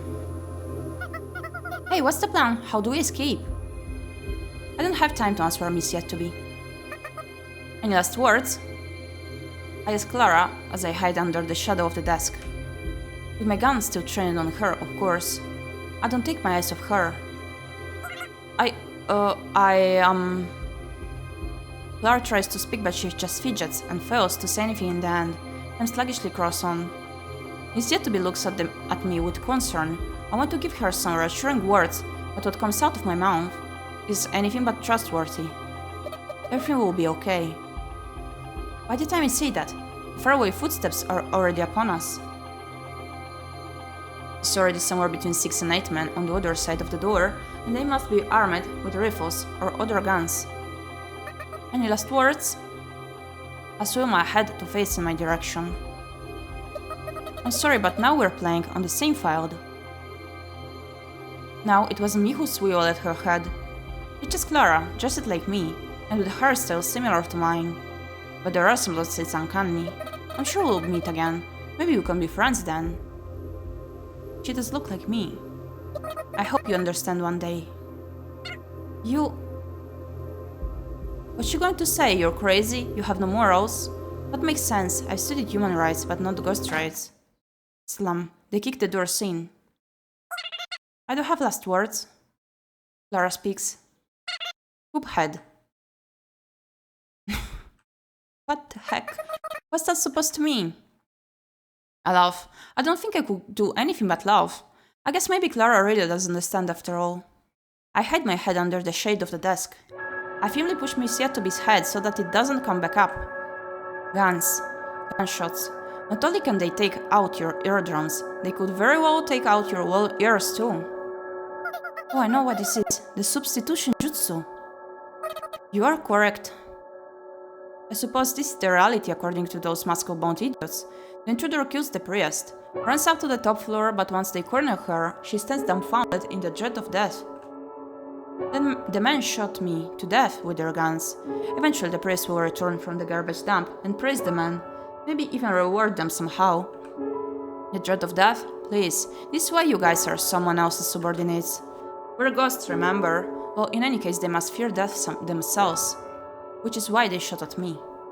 They must have heard the stories of me being a ninja, and to hide their fear, they shot at me with an unreasonable amount of bullets. It all happens in a flash. The desk is big and sturdy, so there's no need to worry about getting hit by any bullets that ricochet or pierce through the wood. So I look towards the window. Several of the bullets meant for Clara hit the glass instead. At least one of the men must have lousy aim. Beyond the glass is the same town as ever. It looks more beautiful than it does from my apartment, but it's just a small little ghost town. Oh! Oops, I loosen my grip. Miss ⴄᴏᴜ nods her head as if to say, I know. For some reason, that makes me feel relieved. Nothing like a holy woman going down, huh? Correction. I don't think I feel relieved at all. The muzzle flesh illuminates the scattering blood. It's my blood, or rather, the blood of Clara disguised as me. It kind of makes me sick to think about it like that. Bullets rain down upon the bulky glass before us, cracks from here and there, before it finally shatters, thus eliminating the barrier between us and the town. Or perhaps I should call it the barrier between us and a sudden drop. But either way, it's a barrier we don't need right now. And at the same time, I hear something collapse behind us. I don't want to look. She's not just a nun, she's Clara. I clearly remember that fact. Let's go. Ah, you're kidding. No way. The fact that she's saying that means she understands what I'm suggesting. I forcibly wrap my arm around her waist, and how I carry her, I wasn't expecting her to be thin or anything, but she's thicker than I expected. In fact, her thickness is kind of reassuring. I give you the sign now. You are kidding, right? I can fly. Where? A man reflexively pulls the trigger when he sees me get up. I truly love the artwork here. The art. So cute. But his aim is so bad, his shot doesn't hit. The other men follow his lead, but they're too late. Without a word, we leap out the window. ᴄᴏᴍᴜ screams something, but I'm not sure that counts as a word. We leap out of the top of the church, from the window of the priest's room. We fall into the cold wind, with some late shot in the dark gunfire behind us. It's cold. Something feels cold inside me. The me who was in me moments before is now gone. I start thinking irrelevant thoughts like, you shouldn't go outside without a coat. But the lack of a coat means I can better feel the warmth of the girl under my arm. I'm so happy. ᴄᴏᴍᴜ says those words, like a soft whisper. It's a mystery to me how I'm able to hear her voice through all the whooshing wind sounds. But it's enough to make me feel satisfied. It's astonishing, really. Just like magic. Maybe she really is a witch. She made tonight a good night, despite all the trouble and all the cold. Back in my home country, ghosts wouldn't live for the afterlife until they were content enough. Myself, I wouldn't mind living right now. This is nothing. Also, keep this a secret, but... I only whispered, but it seems she heard me too. How strange. I'm not actually a ninja. Oh, I'm not actually a witch either. I figured. It feels like we've been falling forever. I wonder what's up with that. Oh, the friends are here. That is so cute, I agree. Yeah. But obviously we gotta land eventually. We end up crashing onto Anya's armored vehicle. What the hell? Oh, I did not notice it. Even the sofa is upon... Goodness, what the hell? Obviously, we couldn't just get up and walk away if we landed on a hard metal roof, but thankfully Anya was considerate enough to fasten that sofa from earlier onto the top. So conveniently placed. As a result, we were able to pull off an exceptionally gentle landing. Yahoo! I'm one hell of a driver, ain't I? Goddamn. But are those church poop heads up at top? I said nothing. An unusually enthusiastic Anya pops her face out of the driver's seat window. What's your language? Pardon. I hear a toot from inside the car. Anya groans. Get in quick. Pacifica pops her face out of the passenger seat window and urges us in. At the same time, we hear a gunshot and several meters in front of the car, a random pile of snow bursts open. Get in before you get sniped. ᴄᴏᴍᴜ and I hop into the back seat. And at the same time, we hear a concerning metal clang suggesting the car got hit by a bullet. But this is an armored vehicle, so it's invincible. And in this moment, so are we. It's been ages since I've ridden in a car. I've missed the low engine roar, so I can't help but listen closely to it. Nobody talks, probably because we hear a police car siren coming from behind. After a while, once we can no longer hear the police car siren, Anya parks the car in an alley somewhere. But even then, the silence isn't broken until I finally speak up and address Anya. Say, Anya. Yeah? It's the same one, isn't it? Yeah, why? I didn't realize you still had it. I do. It'd be a waste to get rid of it, you know. I'm sorry. Don't apologize. I'm glad you came when you did. You're welcome for that. Anya lets out a sigh, as if she tried to laugh but failed, if only that were the case. The other day we kinda forgot about her owning this car. And she was like annoyed and sad about it. Look at the two of you getting all lovey-dovey. Anyway, why did you call her and not me? Pacifica takes out a bag of snacks from somewhere and opens it. You think snacks will be out of place in an armored vehicle, and yet somehow it works. I didn't know your number, Pacifica. You could just ask Anya. I was in a hurry, I had to prepare a disguise too. A disguise? I disguised myself and handed those mint-flavored tablets to a watchman as bribe. Then I put a new ventilation hole into the praise school and turned it anon into a colander. It's not until after I finished talking that I realized, oh crap, I shouldn't have said that. What I did was a small-scale insurrection, or from what any normal person would call ethical. I don't think those two would easily approve of my actions here. I'm sure they were expecting something a little more peaceful. I get the feeling I should have lied about it, but I don't want to. For real? Good thing we're friends. Anya says that so casually. Thank you. I casually respond. Anya grumbles something about priorities. Hey Sayuko, you said I'm gonna jump, so bring the car behind the church, right? After I had gotten home from Pacifica's house, I had called Anya on the phone. That's right, that phone is the direct line between me and Anya. Anya quickly picked it up, and they quickly hung up. I finally understand why I keep avoiding the phone. I must be the type of person who's not good with phones. Did you think that Anya of Green Gables here would understand what you mean just with that one sentence? Do you know what she said to me when she came to me for help? Pacifica munches on the corn snacks quietly, yet angrily. Yeah, it's what's supposed to mean? What's that supposed to mean? Exactly, if we did exactly what you said, we'd all be in jail right now, you understand? Pacifica opens up a second bag. Miss yet to be reaches for the bag, only to get her hands slapped away. Eep! That's why I came to you for help, okay? And I'm the one who told you to tie the sofa on the roof. This girl was just going to bring the car as it was, you know. She's got poop for brains, remember? After we finish this episode, I'm gonna end the stream. If I will have energy, I'm gonna stream this evening again. That's fine. No, it's not. Pacifica shouts. Miss yet to be finds some snacks on her own and starts munching on them, saying it's not as good as ham, but it's okay now I think about it. I figured Anya would come to you for help and you'd catch on to what I was getting at, Pacifica. I was hoping that you too would fulfill my request at least as stated, so thanks for going above my and beyond. I see, well, okay then. Her voice is bland, but somewhat tearful. I never want to make her cry again. We all felt silent for a while. I think it's because we're all feeling as if we had reclaimed something. But that sure turned out fun, didn't it? Indeed. Yeah. I agree, also question. Go ahead, new girl. Short time to see. Yes, well, where are we going? No clue.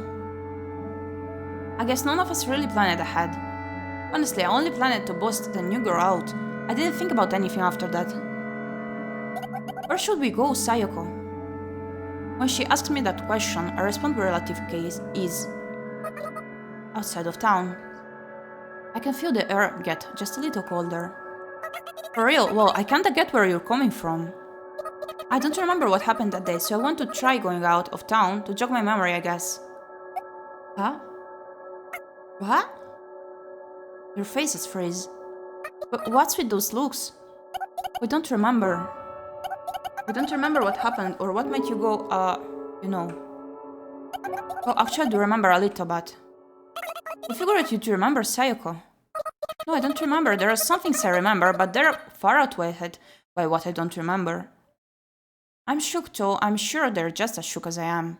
Miss yet to be curiously looks at each of our faces. That's right. She's an outsider. We should probably explain things to her, just not now.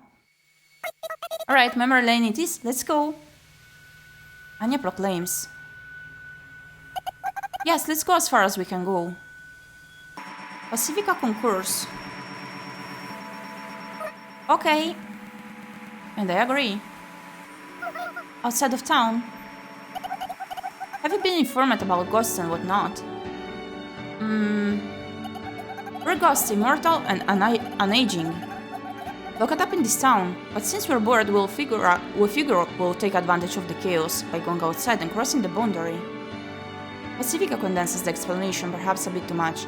The way she said it was kind of blunt. Normally you wouldn't expect an outsider to easily agree to something like that. Well, that sounds kinda funky.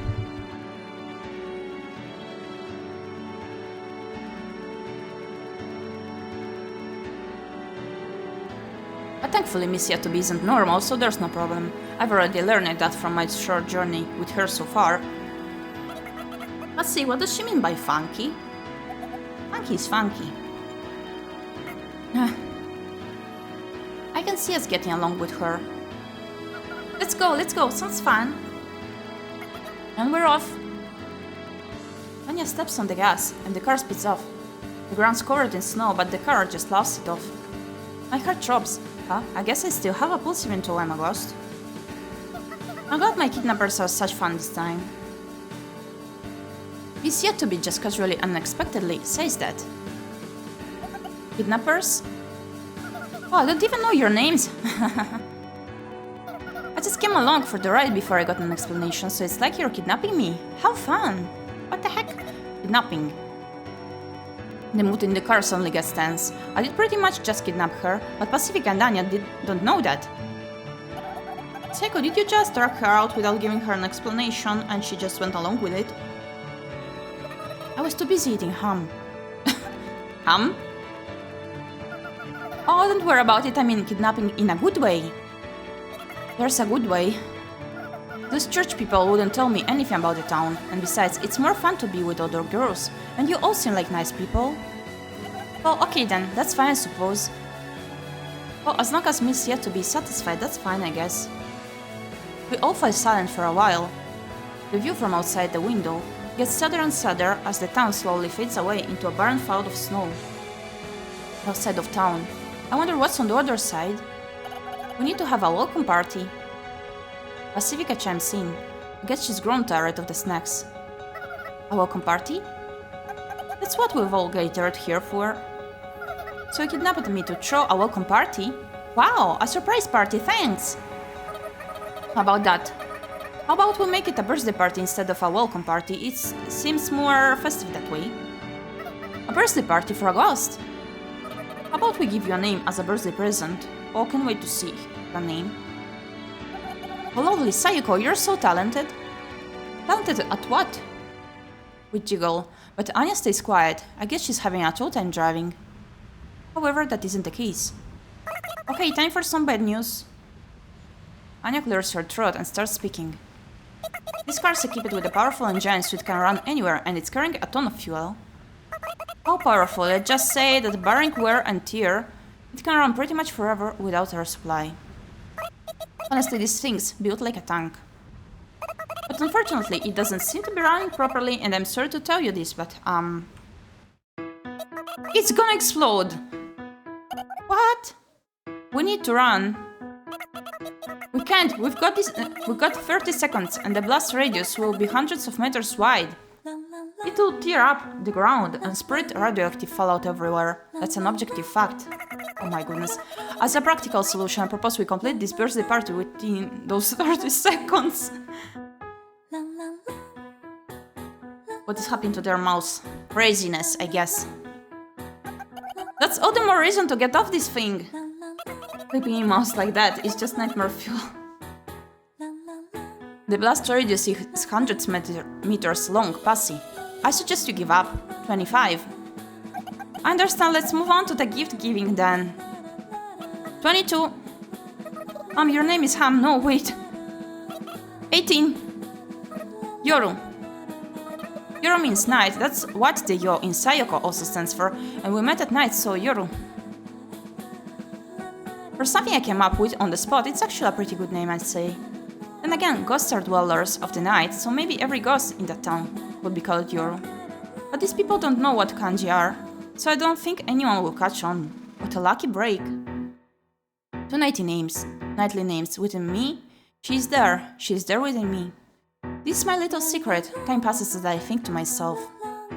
Whoa, that's nice and simple, it's straight to the point, good, that's the spirit. Good name, 10 out of 10, 10! Happy birthday, Yoru! 7!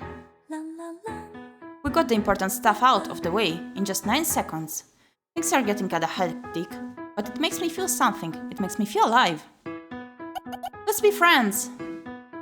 4! The flow of time is like the temperature. If either of them drop to 0, you freeze. I'll be your friend too, 2! That's why all of this commotion seems kinda warm. Welcome to the ghost town! It's a joyous sort of warmth. Thank you! Oh! Kaboom! Oh my goodness. Okay, the end. And thus begins our story, I think. What the hell? It just never stops getting crazy, this game. Even more and more oddity comes up. I enjoyed very much this second episode.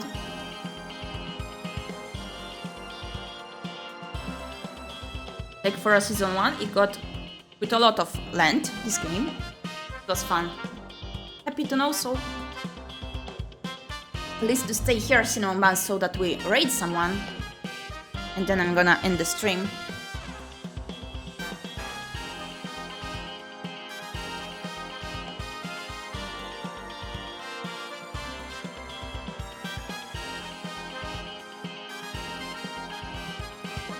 I wonder if the whole game is like just this crazy and you get what you get, or if there is some sort of actual explanation later on. Oh!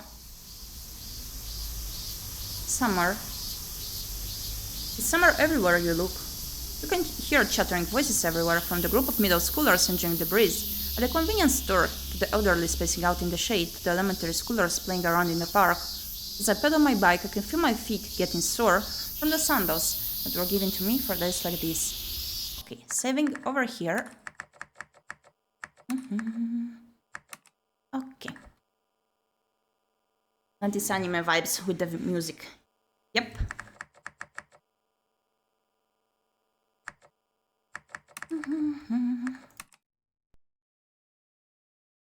So here we are, my sweet cinnamon buns. I really enjoyed this little game. I'm happy I noted it down so that I could check it out now. You still have to read through 2 episodes of this one, and then I will have so many other demos of comfy games. So yeah, lots of plans. Way too many plans it is. Now, let me check whom to raid.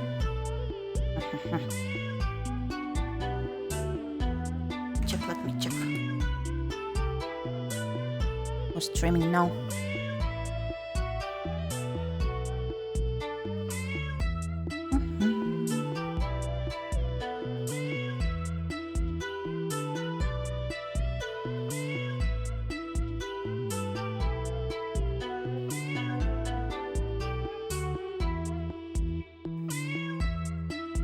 I have to wait till the ads to get finished here on the other channels in order to be able to see what fellow VTubers are doing.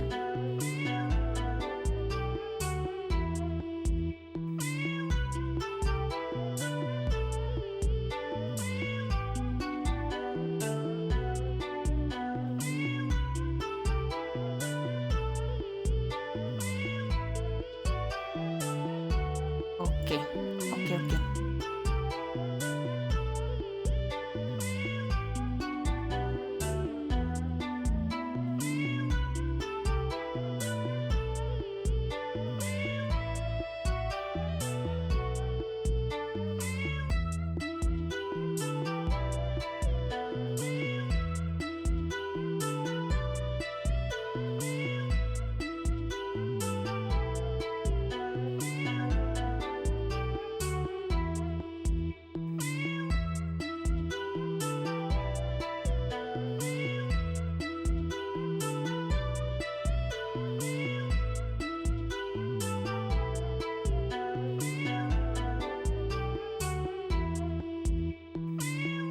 Oh, I just found a fellow VTuber streaming some visual novel-like game that I do not know about.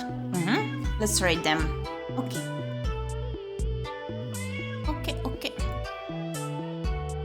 Let's raid Pikachu.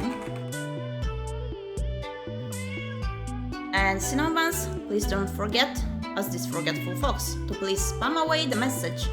Keep your raid for Gyepi Day so that they will have a Gyepi Day as well. Let's begin the raid.